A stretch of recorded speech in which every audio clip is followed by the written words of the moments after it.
તો અમને ગામમાં એમ કહે છે કે લોકો કે તમને નર્મદા જોઈન્ટ કરી તો અમારે નર્મદાનું પાણી ક્યારે આપે? સવારમાં 6 વાગે આપે, સાંજે આપે. તો અમારા આંગણવાડી સમય હોય એ પ્રમાણે તમને પાણી મળતું નથી. તો પછી અમને ખાલી અહીંયા સુધી પગાય દિવાલને વટાડી તો અમારા ઉપર કાંઈ કનેક્શન છે પણ એની ઉપર પાણી ચડતું નથી.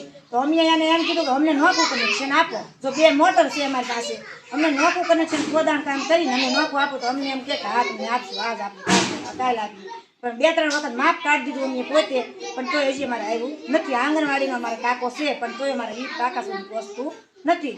નહીં તો બીજું કાંઈ અમારે ઓલું નથી, પણ અમારે ઉપાડીને લાવવું પડે. અત્યાર સુધી અમારે વેકેશન વર્કરે હેલ્પરને વરસ પરસ 15 દિવસ હતું તો 15 દિવસથી હું ઢળતી હતા પાણી. હવે આ બેન મારે તો હાથે સારો નથી તો હું કોક પાસે પાણી ઢવડાવું. ત્યારે 15 દિવસ મેં કોક પાસે પાણી રેડાવ્યું છે. તો અમે તો એમ જ કહે છે કે અમને પેલા પાણીનો પ્રશ્ન સોલ્વ કરી તો બધું કામ થાય. પાણી ન હોય તો અહીંયા શું આપણે કરીએ છીએ? આ કેમ છે કે બગીચો બાળકોને બગીચામાં સફાઈ કરો, કિચન ગાર્ડન કરાવો. લો અમને એમ કે કિચન ગાર્ડન બનાવો, પણ કિચન ગાર્ડન તો એમને તો કેમ બને?